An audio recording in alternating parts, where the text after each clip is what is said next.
Televisa presenta Televisa del Golfo, porque todos somos uno, presenta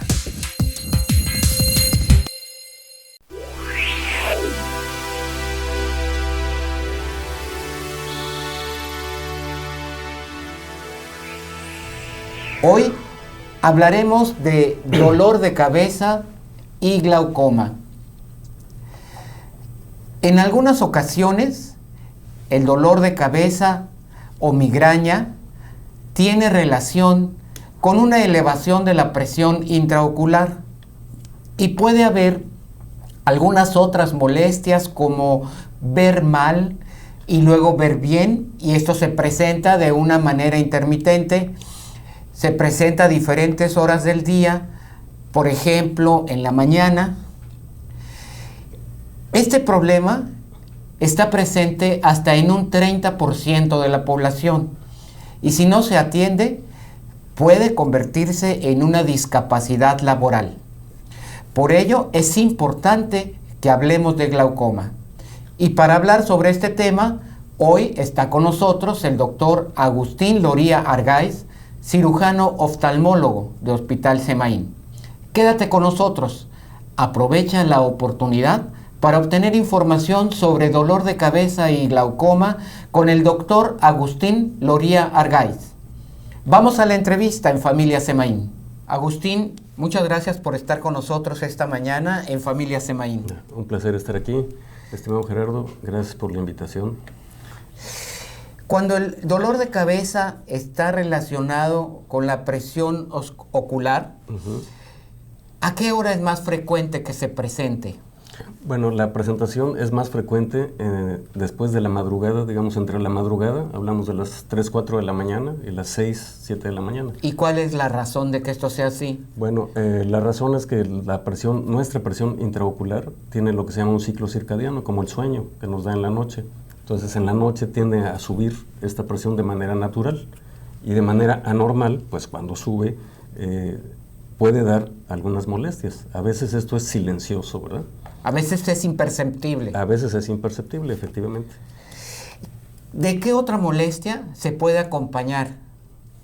Pues básicamente este dolor se puede acompañar de un poco de lagrimeo y de un desenfoque, ¿verdad? Los pacientes, las personas nos platican, ¿verdad?, que cuando tienen esta sintomatología, estas molestias, ellos ven borroso y despuesito, avanzando la mañana, empiezan a aclarar su visión. Entonces es un dato importante. Conforme va pasando avanzando el día, va avanzando ¿verdad? el día, ellos van viendo un poco mejor. ¿Qué es el glaucoma? Bueno, glaucoma se define como una alza de la presión intraocular. Las estadísticas de la presión marcan 20 de lo que medimos nosotros con milímetros de mercurio, entre 10 y 20 como presiones normales. Sin embargo, se ha visto ya que cuando se toma la presión del consultorio, por ejemplo, alguien que tiene 17, 18, que en ese momento es normal, se sabe por otros estudios que se han hecho que para en la noche puede tener 21, 22 de presión, ¿verdad? Y eso se comprobaría con algunos estudios que hay que hacer. ¿Y a partir de qué parámetro ya se considera que una persona tiene glaucoma? Si fuera nada más por tomar la presión, sería después de 20. A partir de superar esos 20. A partir de pasar el 20, sería como se le clasificaría. Sí. ¿Es frecuente el glaucoma? El glaucoma es frecuente. Las estadísticas mundiales marcan hasta un 7, 8, hasta 9%, dependiendo de las poblaciones. Por ejemplo, las poblaciones afroamericanas, sobre todo en el Caribe, y en las poblaciones de Alaska, que se ha hecho en los esquimales estos estudios, marcan hasta ese 9% de lo que se llama el glaucoma primario de ángulo abierto. Ese es totalmente imperceptible en términos generales. Y hay otro glaucoma que se llama de ángulo cerrado, que es del que quiero enfocarme a platicar, porque es el que puede dar estas molestias de dolor de cabeza y ese desenfoque, que es una estadística más baja, pero que puede ser inclusive más grave que el de ángulo abierto. ¿Y en quiénes es más frecuente? ¿Hay algún grupo de edad? ¿Tiene que ver el sexo? Sí, hay un grupo de edad. Se supone que después de los 40 años esto se empieza a presentar. La otra cosa es lo que se llama un defecto de refracción. En términos generales, los defectos de refracción más frecuentes son la miopía, el astigmatismo y la hipermetropía. Entonces, el ojo miope es un ojo grande, en términos generales. El ojo hipermétrope es un ojo más pequeño. Aquí me gustaría señalarlo. Sí. Entonces, depende mucho de la longitud del ojo. Si este ojo fuera normal, un ojo más grande es miope y uno un poco más pequeño es hipermétrope. Entonces el ojo más pequeño pues va a tener una dificultad en la circulación del líquido que se produce aquí, que es el líquido que se llama humor acuoso. Entonces esa dificultad pues causa la presión, que la presión se eleve. Al elevarse la presión se va lastimando el nervio óptico. Esto es lo que causa una disminución de lo que le llamamos el campo visual, es decir, se va quedando enfocado nada más con la visión central, y lo que se llama la historia natural de la enfermedad, pues es que se llegue a la ceguera, si esto no se limita mediante un tratamiento médico y o quirúrgico, ¿verdad? ¿O qué porcentaje de la población presenta este problema? Bueno, una estadística en México no la tenemos exactamente, pero un paciente que tenga molestias, que sea mayor de 40 años, es más frecuente en el sexo femenino, eso sí se sabe, y que tenga esta hipermetropía, pues es como para que consulte. Ahora, si se hace un examen oftalmológico de rutina, ahí se pueden encontrar muchos datos, ¿verdad? ¿Cómo detectar el glaucoma? Bueno, mediante un examen de rutina.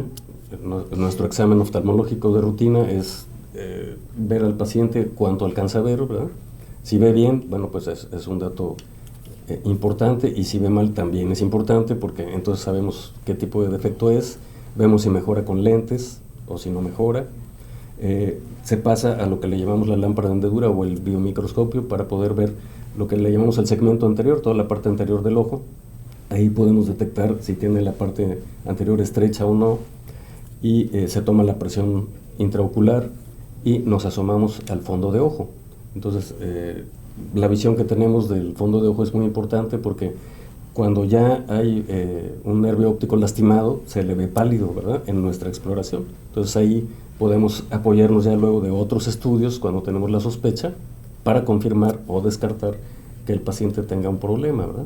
Claro, si le encontramos la presión intraocular alta, pues ya tenemos un primer dato importante de enfermedad propiamente. Sí, y ahí se puede ya empezar a tener un diagnóstico. Exactamente. ¿Qué pasa con las personas que no saben que son hipermétropes, tienen este problema y llegan con el oftalmólogo, lo detecta y se ponen los lentes, y el programa, esta situación de hipermetropía, bueno, se corrige mediante el uso de los lentes? Esa corrección ya le ayuda a prevenir la presentación del glaucoma, o como quiera la evolución del glaucoma va a seguir su camino? Sí, no, eso es independiente. Sí, Muy es bien. decir, el paciente se le O pone sea, sus simplemente lentes nos para que sirve vea como mejor. un dato para sospechar, Sí. pero la corrección a través de los lentes no va a evitar en un momento dado si esa persona va a tener un glaucoma. No la evita. Agustín, antes de salir al aire al corte, estábamos platicando acerca de los estudios que se hacen necesarios para el diagnóstico de glaucoma. Sí, una vez que estamos sospechando que alguien pudiera tener la enfermedad, vamos a comprobar si hay un daño en el nervio óptico mediante unos estudios, unos se llaman campos visuales, es decir, qué tanto alcanzamos a ver. Si alguien se pone de frente, sin mover sus ojos, y se pone las manos a los lados, se dará cuenta que alcanza a verlas desde, digamos, un cierto ángulo, ¿verdad? Bueno, ese ángulo se va perdiendo, es decir, se va estrechando el campo visual, por eso es muy importante hacer ese estudio que se llama campos Normalmente, visuales. ¿en qué ángulo tenemos el campo visual? Casi 180 Casi grados. 180 grados. O sea, es decir, si nosotros pusiéramos las manos de esta manera, debemos, viendo hacia el frente, poder percibir una mano y la otra. Exactamente. Entonces, esos campos visuales se nos van estrechando. Y, bueno, esto no se va a oír ahí muy bien, pero aquí se ve cómo se va perdiendo el campo visual y se va perdiendo la calidad. Se va cerrando y se va oscureciendo nuestra imagen, ¿verdad? Se va cerrando y se va cerrando oscureciendo y se va la imagen. oscureciendo, ¿sí? Entonces, en lo que les decía, se llama la historia natural de la enfermedad, pues ese ojo o esos ojos van a dejar de ver si no interrumpimos esa historia, ¿no? Entonces, bueno, lo primero es comprobar. Si hay unos campos visuales alterados, ese es, digamos, todavía un examen que se hace desde hace muchos años, que todavía es válido, pero tenemos ahora unos estudios más modernos y que son más rápidos y que se llaman estructurales, que nos hablan de ver el daño en el nervio óptico. Esos estudios son como el equivalente a una tomografía del cerebro, pero es una pequeña tomografía del nervio óptico y que se hace de una manera muy sencilla, es como una fotografía, ¿verdad? Les digo a los pacientes porque pues así es, ¿no? Es un estudio muy rápido y que nos permite ver si hay alguna zona lastimada, ¿verdad? ¿Esa tomografía se hace de manera simple o de con manera simple? Okay. Simple, sí, no requiere una inyección, no requiere ninguna cosa más que asomarse. Bueno, sí requiere que estén los medios ópticos que les llamamos transparentes, ¿verdad? Si viéramos aquí, la córnea, después está nuestro cristalino y para llegar al fondo de ojo. Si por ejemplo alguien tiene una catarata, pues nos va a estorbar, ¿verdad? O si tiene una hemorragia aquí, pues nos va a estorbar, ¿no? Sería el único requisito. Ya comentabas hace un momento en relación a los defectos de los lentes, ¿verdad? Y nada más para confirmar, de acuerdo al defecto de lentes, ¿en quiénes es más frecuente? En los hipermétropes, porque es un ojo más cortito, ¿verdad? O más chico, podemos decirlo, ¿verdad? Entonces las estructuras están pues más pegadas y conforme pasa el tiempo se va expresando esto, ¿verdad? ¿Qué pasa el tiempo? Pues que pasemos de los 40 años, que es una edad en la que nos empiezan a salir cosas, ¿no? Entre otras cosas es... La edad de los nunca, ¿verdad? La edad de los nunca. Porque nunca me había pasado esto. ¿Es posible prevenir el glaucoma? Pues no, es posible detectarlo a tiempo, ¿verdad? Haciéndose un examen cuidadoso, pero no es posible prevenirlo. ¿Cuáles son las consecuencias de no detectar a tiempo el glaucoma? Pues la ceguera. Sí, sería, digamos, el fin último de esta enfermedad, ¿verdad? ¿En cuánto tiempo una persona puede perder la vista por glaucoma? Pues es una pregunta muy importante y muy difícil de contestar, porque pues puede variar, generalmente son años, ¿no? Pero no podría decir 5 años, 10 años, no hay una cifra exacta. O sea, la evolución de la enfermedad puede ser diferente dependiendo de un paciente a otro. Efectivamente, porque igual la enfermedad, bueno, no hemos llegado al tratamiento, pero pues hay quien puede controlarse con poco tratamiento, hay quien necesita más tratamiento, hay quien necesita cirugía, hay quien necesita más cosas, ¿verdad? ¿Podemos decir que el glaucoma se cura? Podemos decir que el glaucoma se controla. Se controla, o sea, una vez que tenemos glaucoma, vamos a tener glaucoma siempre, pero la diferencia en la calidad de vida va a ser la forma en que lo controlemos. Exactamente. ¿Cuál es el tratamiento? Bueno, el tratamiento, cuando es un glaucoma que se llama de ángulo abierto, va a requerir, en términos generales, de medicina, que generalmente son gotas, a veces requieren también pastillas, y si eso no lo controla, se va a requerir una cirugía, es como hacer otro canalito propiamente. ¿En cuánto tiempo de tratamiento podemos saber si con el tratamiento médico es suficiente para controlarlo? Otra pregunta difícil de contestar, pero en general los tratamientos empiezan a funcionar pues casi inmediatamente, ¿verdad? Hablamos de unos días, unos pocos días. Ok, si hablamos de un mes, por ejemplo, que no hay una diferencia aún con el tratamiento, entonces ya estamos pensando que ese paciente va a ser candidato a una cirugía. Exactamente, sí. Muy bien. En el caso del glaucoma de ángulo cerrado, ¿cuál es el tratamiento? Aquí el tratamiento es hacer lo que le llamamos una iridotomía con láser, que es un tratamiento que no es invasivo. Y quisiera mostrarlo en esta hoja. Aquí tenemos como el láser pasa a través de la córnea, que es nuestra estructura transparente, sería aquí, y va a darle a la parte pigmentada, que es el iris, ¿verdad? Es lo que nos da el color de los ojos. La mayoría de nosotros tenemos los ojos cafecitos o negros, ¿no? Entonces tenemos bastante pigmento. Y ahí es donde el láser pega y rompe, es lo que le llamamos fotodisruptor. A diferencia de otros láseres que tocan y coagulan, eso se llama fotocoagular, este láser toca y rompe. Entonces va a hacer un agujerito propiamente, un nuevo túnel para que por ahí circule. Entonces, la cirugía con el láser es para hacer una pequeñísima perforación. Así es. Y de esa manera pueda drenar el contenido del ojo de como sería de manera natural, ¿verdad? Aquella Así es. imposibilidad que tiene el ojo de hacerlo de manera natural se soluciona mediante láser y de esa manera la presión ocular vuelve a su Disminuye. estado normal. Así es, y ya no lastima el nervio óptico, que es lo que pretendemos, ¿verdad? Entonces esa baja de presión, pues a veces es diferente para cada persona, por eso hay que seguirlo monitoreando. Podemos decir una cifra, por ejemplo, generalmente pretendemos que tenga menos de 15 de lo que medimos, ¿verdad?, de presión intraocular, pero hay pacientes que con 15, 14, mediante los estudios seguimos viendo que se sigue lastimando su nervio, pues habrá que bajar más esa presión. ¿Una misma persona puede requerir más de una cirugía con láser para controlar perfectamente el glaucoma? Generalmente es suficiente una cirugía. A veces se requiere un retratamiento o ampliar ese tunelito, ¿verdad?, que a veces no queda tan grandecito como sería ideal, ¿verdad? Porque eso igual depende de cada persona, ¿verdad? Pero en términos generales podemos decir que con un tratamiento es suficiente y en algunas ocasiones un segundo tratamiento.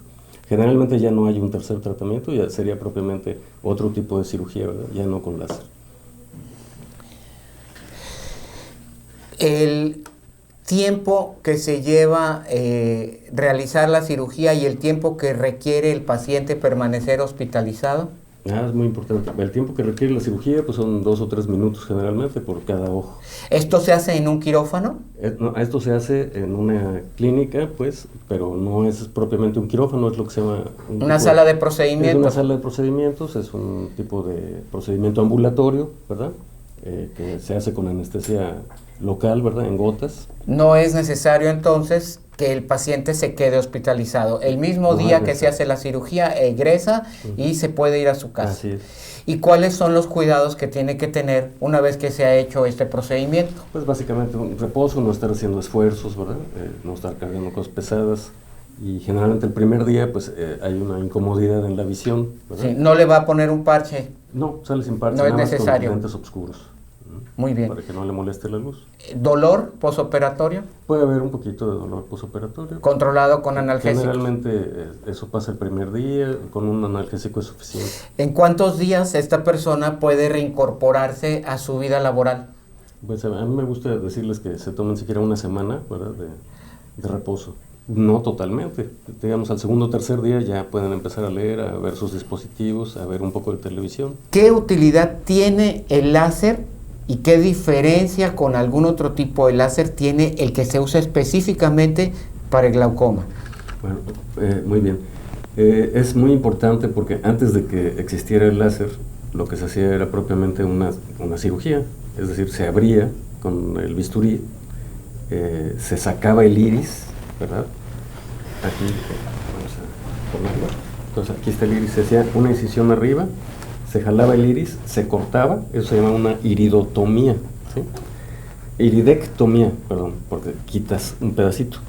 Entonces se quitaba ese pedacito, se suturaba y quedaba hecho lo que ahora el láser hace. Entonces, con el láser menor invasión. Menor invasión, menor inflamación, no hay riesgo de infección. Porque una no recuperación hay una mucho más rápida. Una recuperación más rápida, puede uno tener un mayor control de lo que se más está precisión. haciendo. Más precisión. Entonces, pues sí, hay ventajas, ¿verdad? Creo que contesté eso. Sí. Claro. ¿Qué tipo de láser es el que se usa? Sí, ese láser se llama láser de Jack, que quiere decir un láser especial que rompe, a diferencia de los otros láseres que queman y fotocoagulan, ¿verdad? Son pequeñas cauterizaciones. Por ejemplo, en el fondo de ojo es frecuente que utilicemos acá la fotocoagulación, por ejemplo, en los pacientes que tienen diabetes. Ellos hacen una particular enfermedad que se llama retinopatía diabética. Entonces su retina se inflama y tienden a tener pequeños sangraditos. Entonces esas zonas que están enfermas se fotocoagulan. Ahí toca el láser y hace cauterizaciones y ya se deja de evita sangrar, que después haya sangrados. Muy bien. Esta herida que hace ese romper, ¿cuál es la estructura que va a romper? El iris. El iris, que básicamente. es donde tenemos el pigmento. ¿verdad? Ok, la parte que tiene color en el ojo, esa es la parte que hay que hacer. Y al hacerlo, ¿cómo es que se recupera esa dinámica del ojo, ¿no? Bueno, por ejemplo, platícanos un poco acerca de cómo se lleva a cabo de manera normal, cómo se ve afectada con el glaucoma y cómo se corrige a través del láser. Bueno, normalmente, si viéramos como un ojo normal... Ese es el iris. El iris es lo que nos da color. Bueno, sí. Sujeto sería aquí está atrás. De color azul, sí. ¿no? Entonces, tenemos detrás del iris el cristalino. Entonces el láser lo que va a hacer es darle únicamente al iris y ahí se hace un pequeño túnel en una orilla del ojo, digamos, ¿verdad? Pero se llama iridotomía periférica, porque lo hacemos por un ladito. Entonces, es decir, no tiene nada que ver con el eje visual, sino que está en una orilla, ¿verdad? Entonces se va a mejorar la circulación y la pregunta frecuente es, ¿y si se cierra? Entonces, bueno, siempre tratamos de hacerla de un tamaño... ya sabemos lo suficientemente grande para que no se cierre. Para que no se cierre. Pero esa iridotomía generalmente no se cierra. Pues todos los tejidos en el cuerpo humano tienden a cicatrizar. Sin embargo, esta iridotomía, en términos generales, podemos hablar de que más del 90% ya no se va a cerrar. ¿Qué es lo que está circulando ahí adentro del ojo? Nuestro líquido natural, que se llama humor acuoso. El humor acuoso. Ese es el que en un momento dado se concentra y provoca el glaucoma. Cuando no alcanza... Cuando no circula bien, pues es un problema de drenaje. Sí, se hace como un globito. Se hace como un globito, empieza a subir la presión y se empieza a lastimar el nervio. Ok. Una vez que se ha recuperado el equilibrio, podemos decir que el glaucoma está controlado. Así es. Y el paciente, ¿cada cuánto tiene que irse a checar con el oftalmólogo para asegurar que esto sigue funcionando bien? Pues ya una vez que lo damos de alta del procedimiento, pues lo, digamos, ideal sería hacer una revisión semestral, ¿verdad? Una revisión semestral. Y en el caso de la población en general que no presenta ninguna sintomatología, ¿cuál es la recomendación en relación a ir a visitar al oftalmólogo para pues hacer una revisión general de la vista? Pues hay algunos datos importantes en una persona que no tenga molestias. Por ejemplo, el antecedente hereditario. ¿Sí? Si hay alguien que tiene hermanos con glaucoma, mayores sobre todo que él, ¿verdad? O que tiene un papá, una mamá, o papá y mamá, o los abuelos, en fin, los parientes cercanos sobre todo, va a tener una incidencia en su herencia muy importante. Por ejemplo, si hay algún paciente que tenga glaucoma y tiene 5 hijos, es probable que entre el 20 y 30%, es decir, hablamos de casi 3 hijos o 2, pueden tener esa herencia de glaucoma. Entonces ahí sí es muy importante el factor hereditario. Entonces si hay alguien con esa herencia, pues hay que tomarle la presión, ¿verdad? Independientemente de la edad que tenga, digamos ya de más de 16, 18 años, porque también hay un tipo de glaucoma que es un glaucoma juvenil, ¿verdad? Y podría presentarse pues en gente que tiene esa herencia, ¿no? Generalmente lo pensamos cuando las personas tienen más de 40 años. Sin embargo, no hay que perder de vista que pues todos somos diferentes, ¿no? Y siempre puede haber alguien que aparezca con ese problema. La señora Ana Betancourt nos pregunta lo siguiente, dice, el tema que están tratando es muy interesante. Yo siempre ando con dolor de cabeza y mi mamá y mi hermana padecen glaucoma. Pues esa señora hay que revisarla, es lo ideal, porque puede estar presentando lo que le llamamos cierres angulares. Entonces hay una intermitencia. Cuando hay un pequeño cierre o un estrechamiento en eso que le llamamos el ángulo de la cámara anterior, hay molestias, ¿verdad? A veces son personas que están tratadas por migraña, son personas que están tratadas por estrés, por algunas otras cosas que pueden ser ciertas, pero además puede tener ese problema de glaucoma, ¿verdad? Sí, y aquí ya estamos hablando de que hay varios factores de riesgo, porque en primer lugar es mujer, en segundo lugar tiene a su madre y a su hermana que tienen glaucoma, y ya está presentando dolores de cabeza. Entonces hay muchas probabilidades, no es seguro, pero hay muchas probabilidades de que también tenga este problema sin haber sido detectado. Sí, vale la pena descartarlo, ¿verdad? O sea, sería muy bueno que no le saliera nada, ¿verdad? Pero pues hasta que no se le revise no se va a saber. Cuando el dolor de cabeza se presenta de esa manera así tan constante, ya debemos estar sospechando de un glaucoma. Pues es una de las cosas que hay que descartar, ¿verdad? Sí. Eso sería independiente si presenta o no las alteraciones en el campo visual. Claro, porque las alteraciones en el campo visual se pueden presentar después de un tiempo, es decir, no se presentan enseguida. O sea que de inicio sería nada más el dolor de cabeza y las molestias en el ojo. Las molestias y tomar la presión del ¿Puede doler el ojo? Puede doler el ojo, sí, efectivamente. Hay, precisamente de los dolores de cabeza, uno de los dolores de cabeza empieza por el ojo. Efectivamente, lo que se da en llamar migraña, que es ese dolor de cabeza que a veces nada más está localizado en un lado, ¿verdad? Que puede darnos lagrimeo y molestias, puede no ser glaucoma. Existe eso, efectivamente, ¿verdad? Pero además podría tener glaucoma. Entonces, es decir, hay que hacer un diagnóstico diferencial. Pues eso es parte del trabajo del oftalmólogo, ¿verdad? Claro. Dilucidar si realmente una persona es únicamente migrañosa, vamos a decir, o si tiene un problema glaucomatoso. ¿El glaucoma puede presentarse en un solo ojo o es bilateral? Pues generalmente tiende a ser bilateral, pero hay personas que se enferman de un solo ojo y el segundo no se enferma. El oftalmólogo, al hacer el diagnóstico, va a establecer si está en un solo ojo o está en los dos. Si está en los dos hay que hacer la cirugía láser. Así es. ¿Y se hace al mismo tiempo o en tiempos diferentes? Sí, cuando es la iridotomía se hace el mismo día en los dos. En el mismo tiempo quirúrgico, sí, por decirlo de alguna manera. Efectivamente. Muy bien. ¿Cuál sería la recomendación que haría el doctor Agustín Loría al auditorio para cuidar en general la salud de los ojos, la salud de la visión? Bueno, pues lo primero sería no automedicarse, ¿verdad? Porque hay medicamentos que afectan a los ojos. Bueno, hay medicamentos que afectan a los ojos. Tocaste un punto muy importante. Primero la recomendación, ¿no? Sí, la claro. La recomendación sería pues que se atiendan, sobre todo si, como la señora que nos está mandando su mensaje, tiene antecedentes, ¿verdad? Personas de más de 40 años, ya dijimos, hipermétropes y que tengan algunas molestias, ¿verdad? Ahora, si no tiene ninguna molestia, pero igual ya tiene 40 años, pues digo, no está por demás hacerse un examen completo oftalmológico con quien quieran, ¿verdad?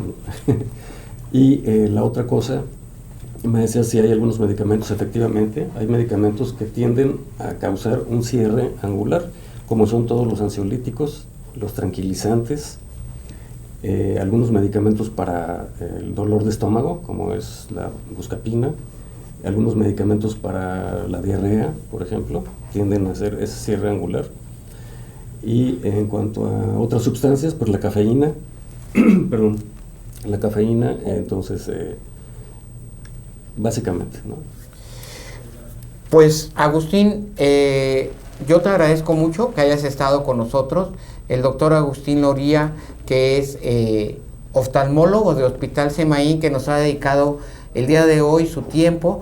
Muchas gracias sobre esta orientación en relación al dolor de cabeza y el glaucoma.